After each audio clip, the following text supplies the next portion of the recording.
Okay.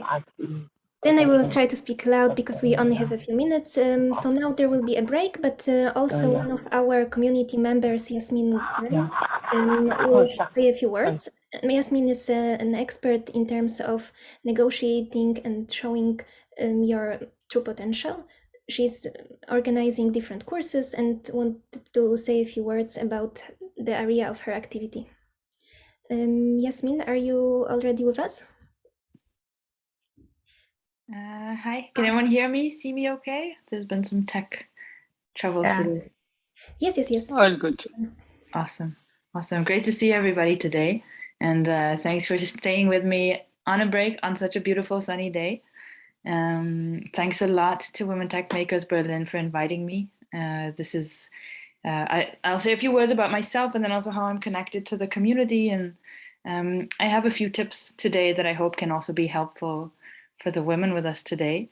So I'm Yasmine. I'm the founder of Negotiatress, which is basically an initiative to provide women with tools to negotiate effectively for themselves as themselves.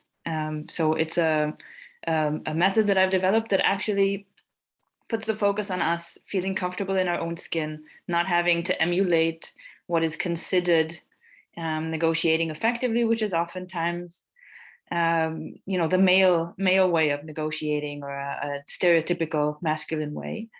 And I'm so thankful to be here today. A lot of the women in the Negotiatress community are also in the Women Techmakers Berlin community. I work as a recruiter in tech for a few companies as an external recruiter. And one of the things that I really try to put an emphasis on is providing the best service for women to be able to enter the work market or find the right place for them without having to fight for their right to just be equal, happy, thriving employees.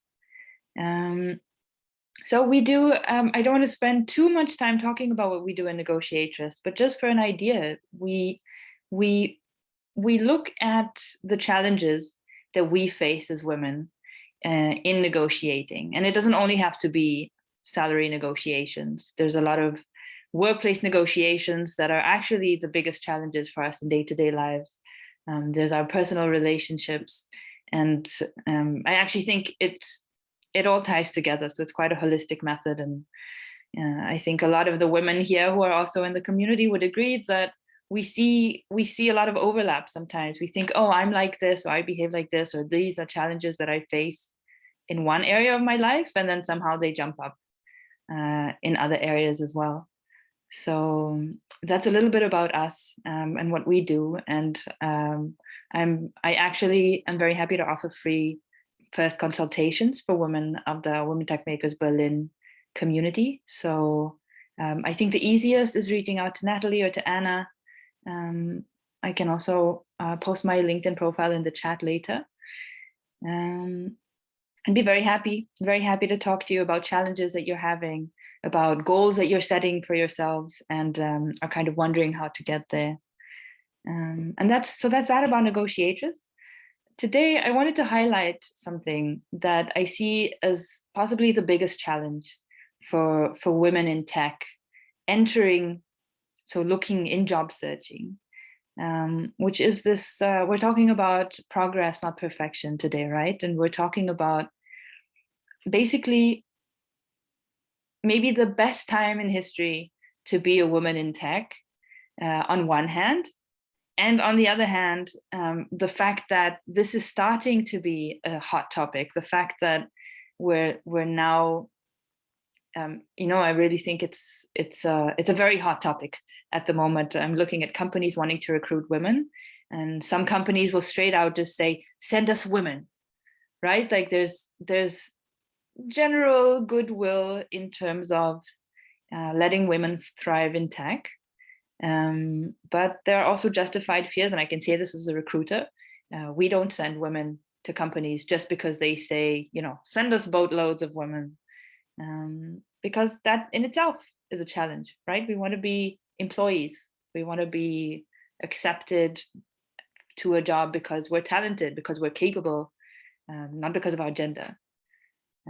So we're talking about a very nuanced problem here. that I also, as a recruiter, I want to shelter my candidates, and I want to make sure that I'm sending them to a workplace where they can thrive in. And on the other hand, I can say that some of the most significant professional advances that I've made in my life were in places that were in no way sheltering of women.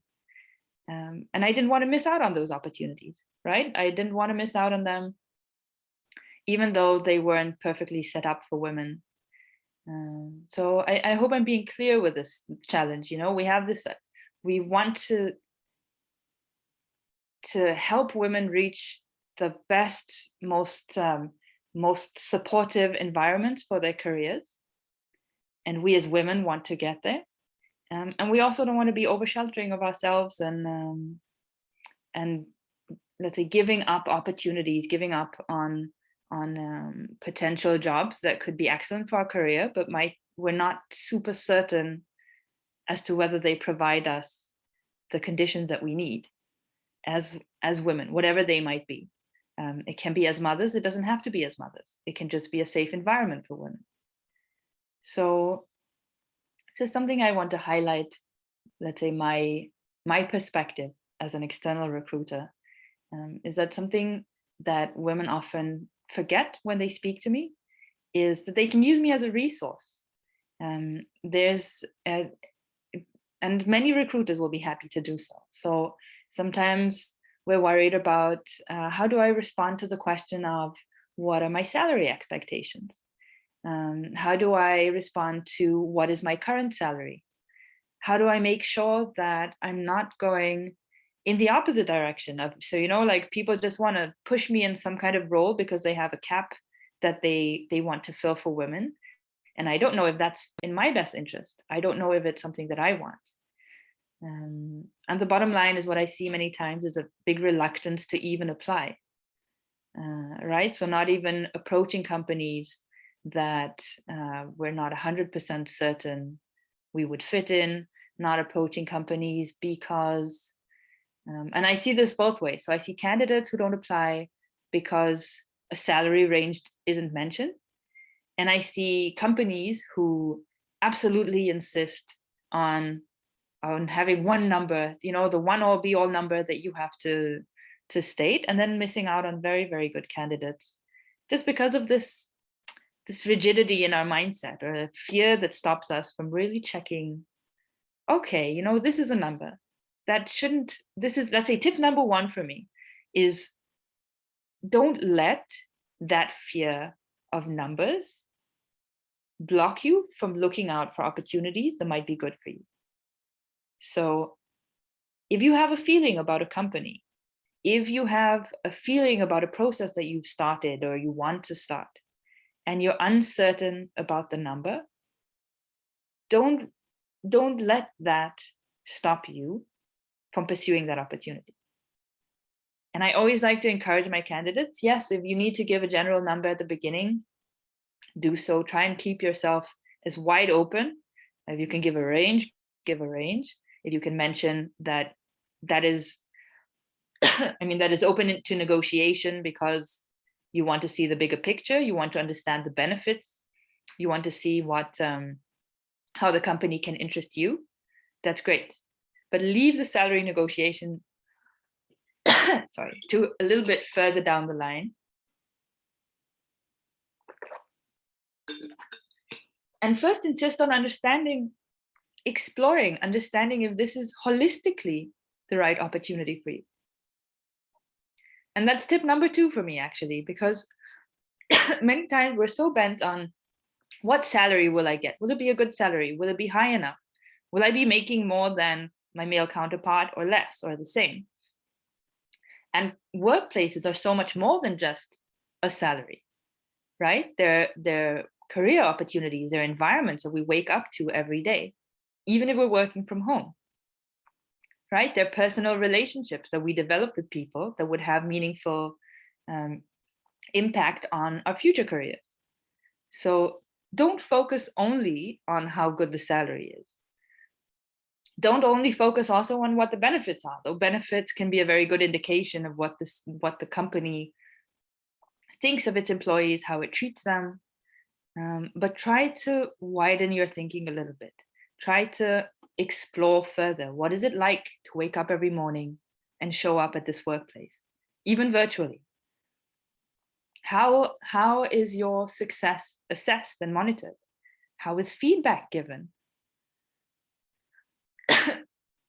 What is the structure that is provided in that workplace to make sure that you as an employee, it doesn't have to be as a woman, that you as an employee get all the best opportunities to shine, to thrive, to develop your capabilities, to feel safe, of course.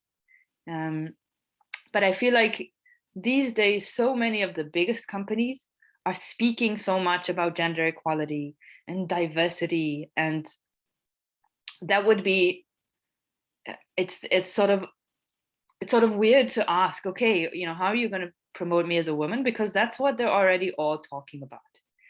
And what will really differentiate understanding, will you be a happy employee in this workplace, is to ask those questions about what's under the surface.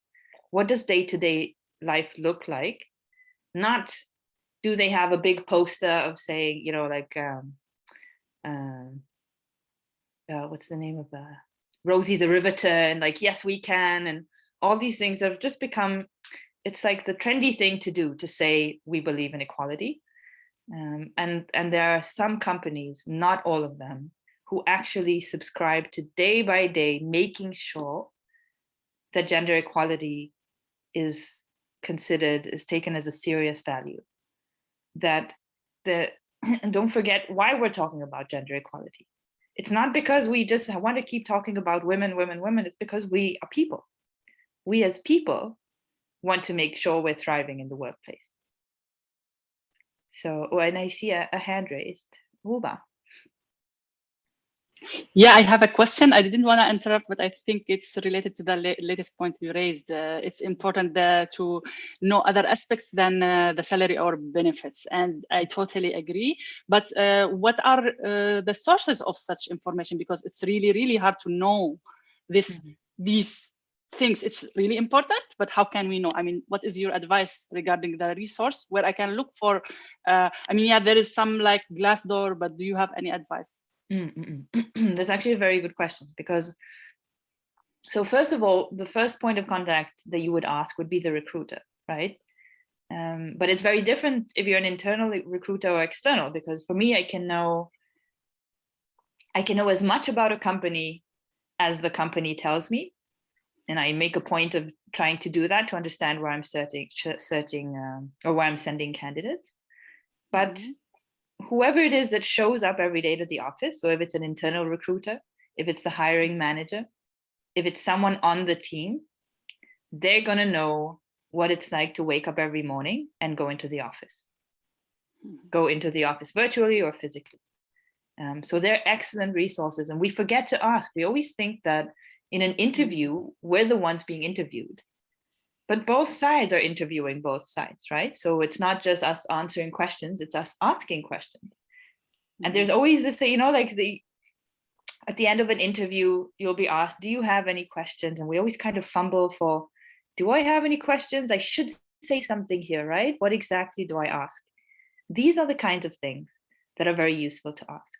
What's a day in the office look like? What does the week look like? What are opportunities for development or promotion that the company offers? It doesn't have to be.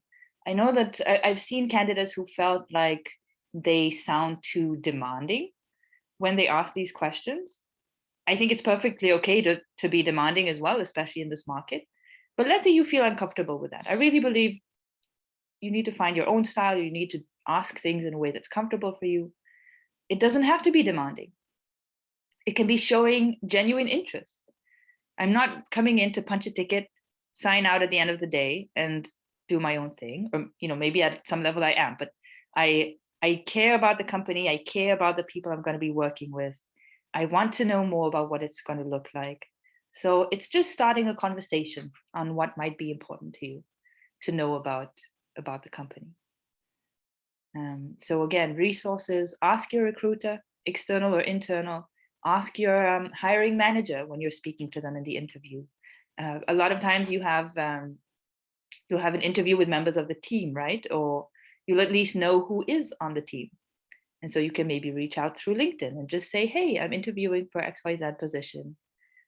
I'd love to hear from you what it's like to work in this workplace. And then, of course, there's also so this is more about, let's say, office vibe, but anyone in this process should be able to talk to you about the additional benefits that are offered in terms of education opportunities, in terms of special days that are offered to you as an employee, flexible hours. I know a company that has requested me every time that I speak to candidates to let them know we don't release anything new in the evening or before a weekend. You are not going to get an email at 9 o'clock at night saying we have to put out this crazy fire because no. This is what I explained to a candidate about this company, because that for them is what's important to say. So they might not have crazy team events. They might not throw all of the platform, like Trello and Monday and Asana and access to this and this and that. But that's what they're about. That's their culture, is they go slow and solid, quality versus speed and quantity and putting out fires. And that's one thing that if you ask a company about their culture, it's a little tip that might give you an idea of what it's like to work their day-to-day life. Maybe all the companies offer education budgets, but you'll never have the time to get yourself educated because you're working until 10 o'clock at night. So I hope that answers the question. That were some thank you. Excellent points. Thank you, Yasmine.